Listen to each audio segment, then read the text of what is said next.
Yeah, I'm Alex Hutchings, and I'm going to show you kind of some looping ideas that maybe you haven't thought of before, some practice ideas, some creative uses. I've been using them for about 7 years myself, and there's a lot of cool stuff you can do, so let's get started. Okay, well, the most simple thing is just a single loop. Just going to play a chord and play it back and jam over the top.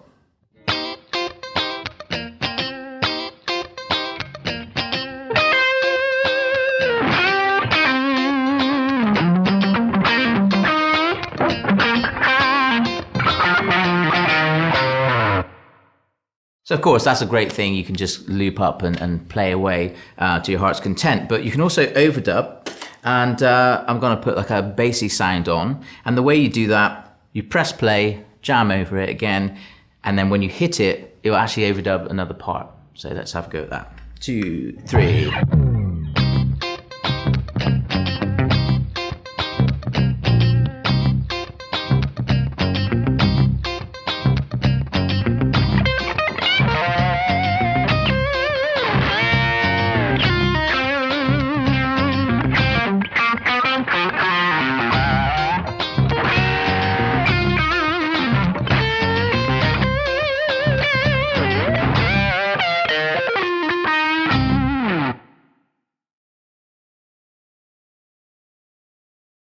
So of course, you know, you can think of this in a performance kind of a way, or actually it's really nice to use as a practice tool as well. So for example, if you were to practice scales, I find it's a really nice thing to have some harmony in the background instead of just playing scales with no accompaniment.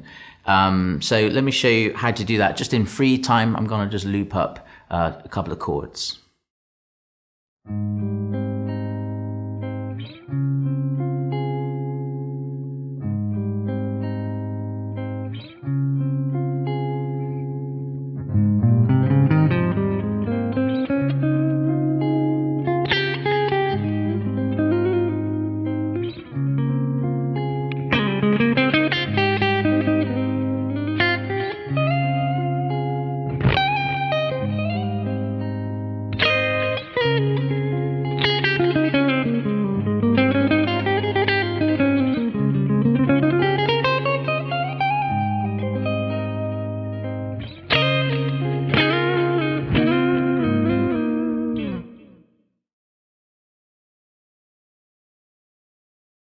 Okay, so now we've got a 2-track looper. So this gives you a few different options.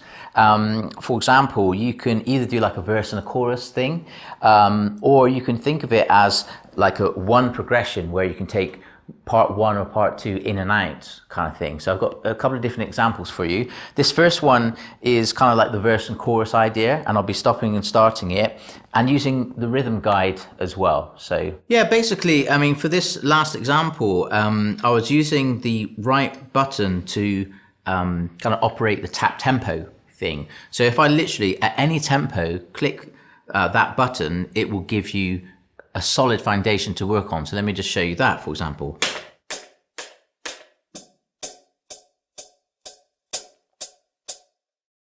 And so that's how I started, and that gave me the foundation to play the bass line, step 1. And the way I think about this is if you like section A and section B. Now you can see I've got the foot switch next to it, and what this is doing is selecting the track. So if you can see on the screen here, this is track 1 and this is track 2. If I hit this here, it simply goes to the track 2. So I can start either track 1 or track 2, or both together actually as well. So in this example, they're just independent tracks. So I hit record, play the bass line on track 1, stop the machine, and then change to track 2, and then just overdub and start and stop them as I'm playing over the top, really.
We can change rhythm part as well. Let me just quickly give you an example of that. I've just changed it to a bit of a drum groove, and we can do this.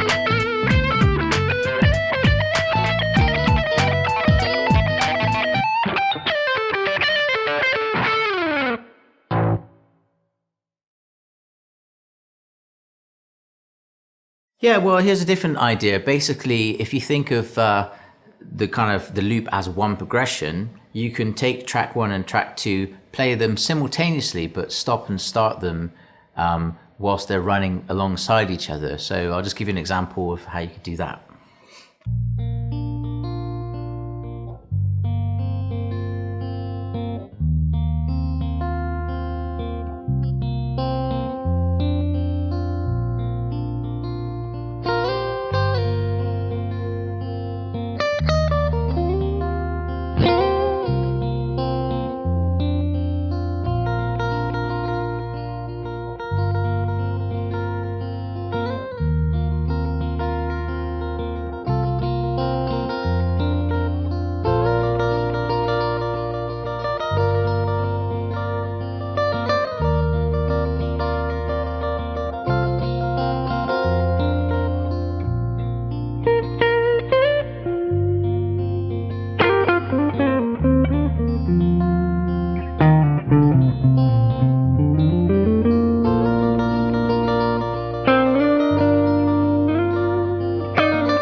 Yeah, well, basically, of course, we can now do these 3 tracks, and I'm utilizing the guitar synth, this is the GR55, into the computer.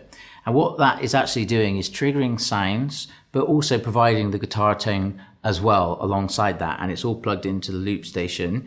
Of course, you can plug in bass guitars, keyboards, or microphones as well. But for this example, I've chosen to use the computer. So let's have a go.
Yeah, well, I've discovered this idea last year, and basically I'm using the same looper here, but as the last example, but this time as an accompanist kind of thing. So if you're playing in a duo, like if it's a singer, saxophone player, or whoever, you can accompany in a really nice fashion and then play over the top of it as well. It's a really flexible way. So I've invited my good friend John Pierce to join us today, and we're basically going to do exactly that. And I'm going to play the sections and record them live and then play over the top of them.